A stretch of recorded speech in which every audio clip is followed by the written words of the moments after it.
Well, it's real. And boy, does it sure look like the leaks. That's not totally surprising, but at the same time, it is kind of surreal to actually see Nintendo Switch 2 be the real name and everything. Um, it's pretty crazy. Now, this trailer came out at like 5 a.m. and it was only 2 minutes long, so I just watched it. I'm sorry. But there really wasn't that much for me to actually react to in it, and I kind of felt that was going to be what it was. Because for one, we've all, if you're tuned into like Nintendo Switch 2 speculation, we've all kind of seen this already. So really the only surprise was Mario Kart, which is mostly what this video is going to be talking about, kind of.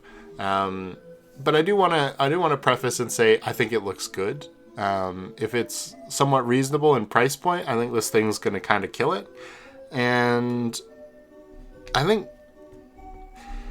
I don't want to say anything too soon, but the Nintendo Switch was a huge success, right? I don't know if this console will even be able to measure up to it, even though it's literally the sequel to the Nintendo Switch. Who knows? But I think Nintendo, they're kind of, putting themselves back into competition with this one. For a long time, they've been sort of like the tertiary studio, whatever, where it's been the console wars, quote unquote, for like market space in the main like gamer space has been Xbox versus PlayStation. Well, Xbox is pretty much dying currently. Really, it's just going to become Game Pass providers probably pretty soon. Like, I don't think we're going to see another Xbox ever release, which is pretty sad. But at the same time, kind of honestly expected at this point. Like, when was the last time the Xbox ever had anything huge to show that wasn't like a Bethesda game that's going to come to PC and PlayStation and even probably Nintendo Switch 2 now? So it kind of means the only people left in the market are PlayStation and Nintendo. And the way this console is presented, like, with the black matte coating, it kind of feels more like, oh yeah, we're a serious game console. We're not just like, a kid's toy or whatever. And I know that sounds kind of stupid because the Switch was also a serious console. But I think it's taking that step in the direction of being like, yeah, I mean, we made like a ton of money from the Mario movie. We made a ton of money from the Nintendo Switch. We're kind of on top of our game. Why don't we try and take back the throne of, they once had in the game space, I guess you could say. Anyway, that's pretty much all I have to say. If you haven't seen the leaks about this, I'm not gonna, breach into too much of that. There's a fancy new button under the home button that we kind of think we know what it does. And the Joy-Cons might have a cool new feature which will make certain games probably better, although I'm not really sure how it's going to work in most games. But hey, it's exciting. It's here. It's coming. April 2nd, we're going to have a Direct. I'll be there. You know it. All right. So, Mario Kart. Here we are. I've watched a couple reactions to this because I just wanted to see people's, reaction to this whole thing. And I feel like most people were able to pick up that Donkey Kong back here is looking a little different, He looks more like the movie Donkey Kong, they say. And they're right. But he's not the only one, right? Like, if we compare this Mario to Mario Kart 8's Mario, you can tell there's a pretty stark difference between them, even though they look very similar, right? It's like, I don't want to say attention to detail, but like, compare the hands on this Mario on the wheel to the hands of this Mario on the wheel from the Switch 2 trailer. he kind of looks like he's actually grasping the wheel in the Switch 2 trailer. Whereas in Mario Kart 8, which, again, is a Wii U game, do remember, he's kind of just, like, making fists and roughly positioned on the wheel. Somebody said that the carts look more detailed. I can kind of agree with that. They look more personalized, I guess, to the character. But like Mario's face, for example, let's take that. It looks a lot more Mario Wonder-like than it does the new Super Mario kind of style that has been pervading all of these games for so long. And I'm so happy about that, because that might provide some hope for other games to do stuff like this.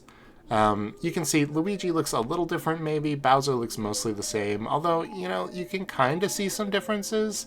Like, his mouth looks a little bit more maybe expressive, whereas before it kind of looked like a big plastic thing. I don't know.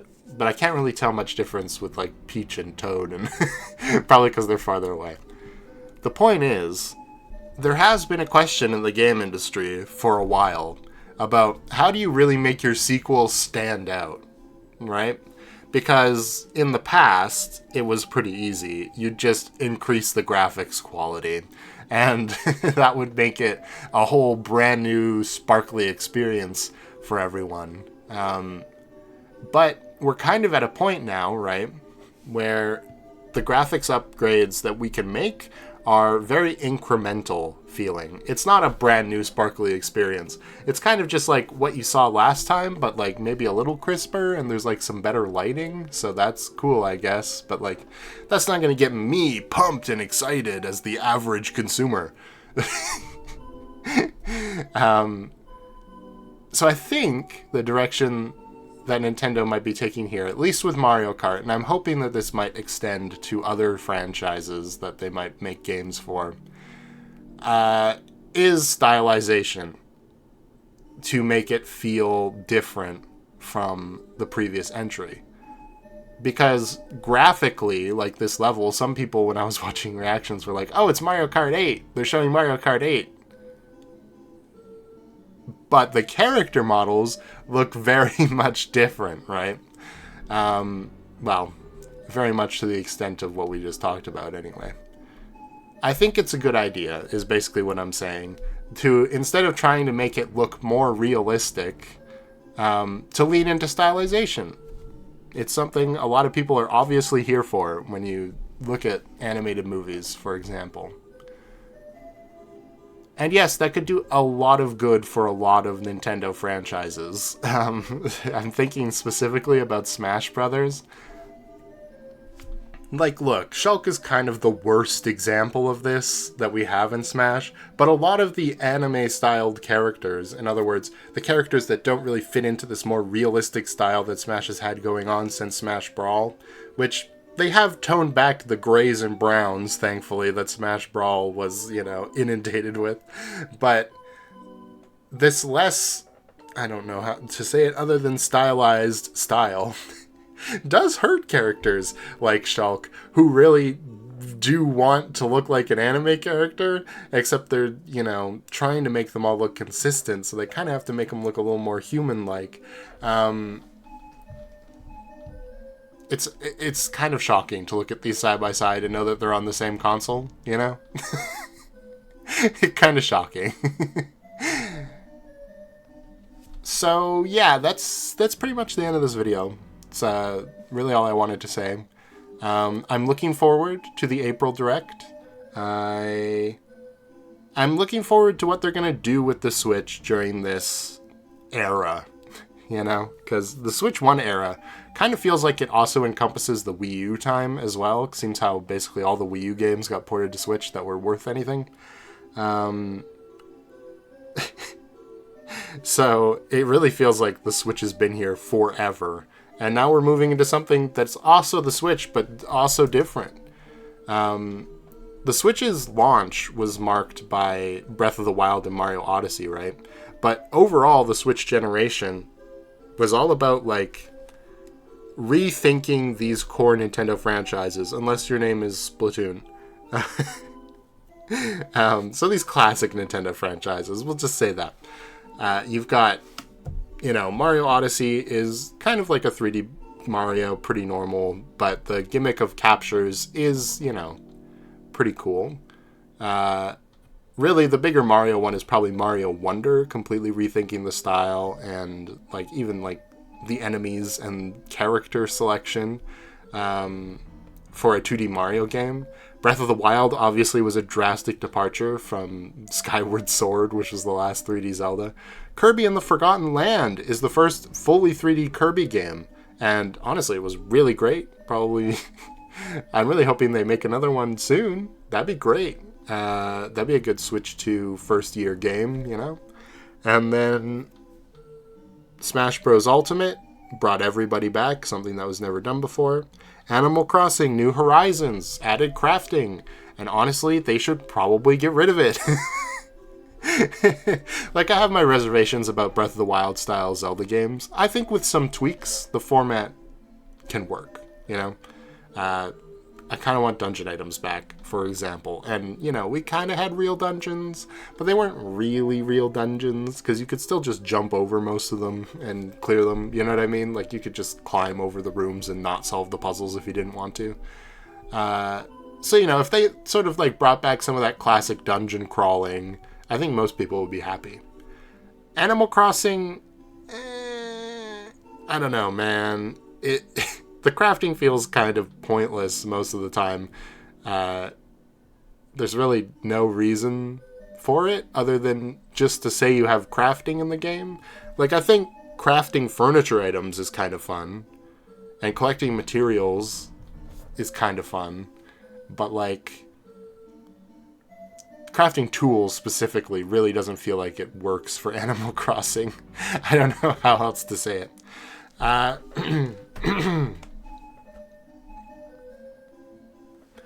But, yeah, that's it. Maybe they'll revive Star Fox, Punch-Out, you never know. I say revive. Star Fox had a game on Wii U, but, It's a bright new future. Tell me in the comments what your most desired Switch game is. And, yeah. I'm expecting probably a Pokemon Direct for Pokemon Day, obviously, which we'll talk about ZA being on the Switch too. Big thumbs ups there. And then apparently there's going to be a Switch 1 Direct, the end of the Switch 1's life cycle, kind of. Even though they're saying, we're going to keep supporting Switch 1. It makes sense to say that because it's got a huge install base. If people don't upgrade to Switch 2, then yeah, you're going to want to continue to support Switch 1. But, we'll see. I'm excited for the late in life 3DS era type games for Switch 1. Maybe it's finally time for Fire Emblem Echoes to return. I forgot to mention Three Houses for games that completely shook up their core series formula. Anyway, I gotta stop rambling. Like and subscribe. See you later. Bye!